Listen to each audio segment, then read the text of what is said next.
Hey everyone, welcome back to my channel. So guys, आप सभी को इस अपडेट का बहुत टाइम से इंतजार था। Okay, so finally wait is over. Okay, SSC IMD की रिक्रूटमेंट आ चुकी है एज यू ऑल नो। इसका ऑफिशियल नोटिफिकेशन कल इनकी वेबसाइट पे अपलोड हो चुका है। Okay, and you can see to be uploaded on the website of commission okay on 30 सितंबर। Okay, so this is so you can see इसका online application का फॉर्म जो है वो स्टार्ट हो चुका है, that is from yesterday. Okay, and it will actively 18 October. Okay, तब तक आप इसको अप्लाई कर सकते हो। एंड फॉर्म फीस अगर एसएससी की तरफ से है तो you all know that only 100 rupees for unreserved EWS OBC. Okay, and SC ST women candidates are going to have no fees. Okay, so इनका जनरेशन का विंडो भी ओपन होगा। So you can see these things are there. Okay, so पहले मैंने video बनाई थी regarding number of vacancies जो art की रिप्लाई थी, तो वो 13 सितंबर तक की थी, कुछ 600 अप्रॉक्स थी। ओके, सो अभी नंबर ऑफ वैकेंसीज आपको पता है बहुत अच्छी खासी इंक्रीज हो चुकी हैं। ओके, मैंने 700 प्लस एक्सपेक्ट करने को बोला था। Now this time is vacancy 990। Okay, I will show you.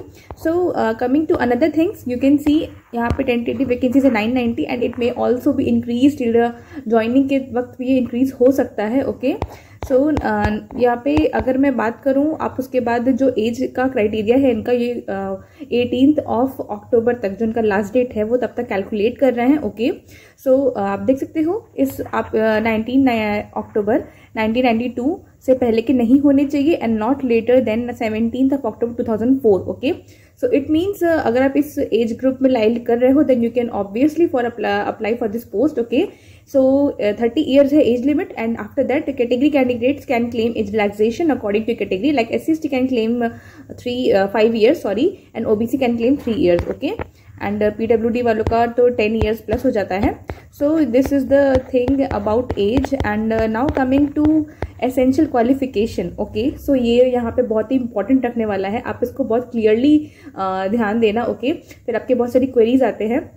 So guys, ये जो एसेंशियल क्वालिफिकेशन है अभी जो मैंने आरटी अप्लाई की थी जून में, ये एग्जैक्टली वही है। Okay, nothing changes in that and I want to tell you जो 2017 में फॉलो हुआ था ना वो एग्जैक्टली वही है। Okay, so you can see for this you must have bachelor degree in science with physics as one of the subject. Okay, so आपका BSc with physics as one of the subject होना चाहिए आपके BSc में, and also computer science, information technology you can see, and computer application, it means BCA वाले भी eligible हो। Okay, second point is you can see diploma in electronics and telecommunication engineering from a recognized institution, okay, or equivalent। अब देखो यहाँ पे equivalent mention है, so you must know that electronics telecommunication में कौन कौन सी branches consider होती हैं, like electronics and communication। okay, so these are the branches which can be considered under ENT। Okay, अभी मैं इसका सिलेबस भी दिखाऊंगी तो आपको पता चल जाएगा दैट हाँ, और वैसे भी यहाँ पे इक्विवेलेंट मेंशन है, so obviously you can apply for this post. Okay, so if you are having diploma in electronics only और electronics in communication. Okay, so these are the things and these 3 points are so important. Note 1, note 2, note 3। Coming to note 1, you can see qualifying degree और diploma जो है आपका वो first class 60% होना चाहिए, और अगर 10 पॉइंट का स्केल है CGPA का तो you must have 6.75 CGPA। Okay, तो अगर आप उसको कन्वर्ट करोगे तो आपका जो भी कन्वर्जन फॉर्मूला होगा कॉलेज का, तो उसके बाद आपका 60% होना चाहिए इन परसेंटेज। ओके, तो these are the criteria. Note 2 में जो है यहाँ पे क्वालिफाइंग डिग्री और डिप्लोमा जो है अबव मेंशन्ड है, it must be of 3 years duration after 10+2। Okay, so आपका 10+2 के बाद ही डिप्लोमा होना चाहिए। If you are having 10th plus diploma then you are not eligible. I am clearly mentioning that अगर आपके पास 10th प्लस डिप्लोमा है तो आप एलिजिबल नहीं हो। ओके, एंड क्वालिफाइंग जो आपका है 10th 12th plus diploma is obviously eligible here, 12th plus degree is also eligible here. Okay, now coming to another thing, you can see in the 12th also they are saying that in 12th में जो आपका जो है वो physics और maths as a subject होना चाहिए। Okay, सो अगर आपने इंजीनियरिंग की है इट मीन्स डिप्लोमा, सो आपके पास फिजिक्स और मैथ्स ऑब्वियसली होगा एज अ कोर सब्जेक्ट, यहाँ पे मेंशन है। ओके,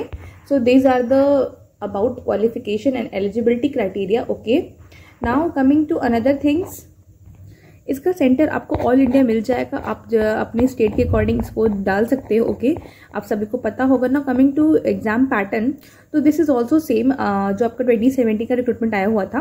पार्ट 1 आपका CBT होगा, part 2 also, and it will be total जो आपके 200 क्वेश्चन होंगे for 2 hours, it means 120 minutes. Okay, part 1 जो है आपका वो आपका टोटली नॉन टेक्निकल पार्ट होगा, like you can see reasoning, aptitude, English and awareness, okay, for which you are having 25 question each, total 100 question will be there. And जो part 2 होगा आपका वो physics, computer science and information technology and electronics and telecommunication engineering. Okay, so यहाँ पे आप लोगों को doubt आ रहा है दैट क्या पार्ट 2 इन सब में से क्वेश्चन होगा? नो। ओके, सो आप जो भी स्ट्रीम चूज करोगे वो रेस्पेक्टिव आपकी ट्रेड से एग्जामिनेशन होगा, जो 100 क्वेश्चन होंगे आपके। लाइक अगर आपने फिजिक्स चूज किया है तो वो 100 question will B from your physics. Okay, so this is the thing. And also you must know that SSC में 0.25 नेगेटिव मार्किंग होती है। ओके, सो गाइज ये जो पैटर्न है ना, इसके बाद ओनली आपका DV होने वाला है, nothing another Tier 2 like that. Okay, so these are the things. And इसका प्रीवियस पेपर जो भी था मैंने ऑलरेडी अपने चैनल पे अपलोड किया है, you can just go there and check out. तो इसका सिलेबस इन डिटेल भी मेंशन है, इनकी जो PDF है ये आप देख सकते हो, topic wise everything is mentioned here. Okay, computer science का भी मेंशन है, electronics and telecommunication. Okay, so you can सी ये जो टेलीकम्युनिकेशन वाला पार्ट है, ऑब्वियसली सारे इलेक्ट्रॉनिक्स वाले पढ़े होते हो, अगर सिर्फ इलेक्ट्रॉनिक्स है तो भी, इलेक्ट्रॉनिक्स कम्युनिकेशन है तो भी। ओके, एंटेना, रडार, जो भी चीजें हैं कम्युनिकेशन वाला। Okay, so this is the thing. Now coming to another point, so आप सभी को डाउट होगा दैट यहाँ पे BTech एलिजिबल है या नहीं है। ओके, सो गाइज इसके लिए मैं कुछ क्लियरली एक स्टेटमेंट नहीं दे सकती, because I also don't know, but the as per last year recruitment हुआ क्या था कि BTech वालों ने अप्लाई किया था, उन्होंने एग्जाम दिया था। ओके, एट ड टाइम ऑफ DV उनको रिजेक्ट कर दिया गया था। ओके, सो उसके बाद उन्होंने केस किया अगेंस्ट द SSC, ये जो रिक्रूटमेंट है IMD की तरफ से। ओके, तो उन्होंने उसके बाद वो केस जीत गए, उसके बाद सारे BTech वालों की ज्वाइनिंग भी हुई, प्रॉपरली हुई। ओके, सो अगर आप रिस्क लेना चाहते हो तो obviously you can fill the form. And also I want to tell you, जब आप फॉर्म फिल करोगे तो आपको वहाँ पे ऑप्शन आएगा, let me show you that. So ये आप देख सकते हो, ये पॉइंट है एसेंशियल क्वालिफिकेशन की, bachelor degree in science with physics as one of the subject. Okay, bachelor degree in computer science, bachelor degree in information technology, bachelor degree in computer applications. Okay, अब यहाँ पे ये 2 points बहुत ही confusing इन्होंने mention किया है कि bachelor degree equivalent और bachelor degree in electronics and telecommunication engineering. Okay, so अब अगर आपके पास BTech है तो आप इसमें से रेस्पेक्टिव जो भी है आपका, अगर इक्विवेलेंट है तब इक्विवेलेंट से भर सकते हो, और इलेक्ट्रॉनिक्स टेलीकम्युनिकेशन है तो आप उसे भी अप्लाई कर सकते हो। Okay, so this is totally on risk. Okay, so आप इसको मुझे मत कहना दैट मैंने बोला था। Okay, so this is the thing. And diploma पे देख सकते हो इक्विवेलेंट करके मेंशन, अगर आपका ENT में डिप्लोमा नहीं है तो आप इक्विवेलेंट में से अप्लाई कर सकते हो। ओके, सो ये चीज़ें थी। एंड ऑब्वियसली इसमें फॉर श्योर BTech वालों की 2017 में ज्वाइनिंग हुई थी। ओके, सो इस टाइम भी may be they can consider at the time of DV, because इन्होंने मेंशन किया है। Okay, so these are the things. Okay, and if you're having any doubt or any query, so let me know in my comment box. Okay, so these are the things and these are the all about SSC IMD. Okay, इसका बहुत time से लोगों को wait था that ये कब आएगी और नंबर ऑफ वैकेंसीज कितनी होंगी, बट अभी भी इन्होंने कहीं क्लियरली कुछ मेंशन नहीं किया for the BTech candidates. Okay, so that's not done, इनको एटलीस्ट कुछ क्लियरली मेंशन करना था। अगर और ऑब्वियसली 2020 में भी ड्राफ्ट रिलीज हुई थी, तो पता नहीं उस ड्राफ्ट का क्या हुआ, उन्होंने कुछ ऐसा मुझे लगता नहीं कि उन्होंने उस ड्राफ्ट को अमेंड किया, कुछ इंक्लूड किया। ओके,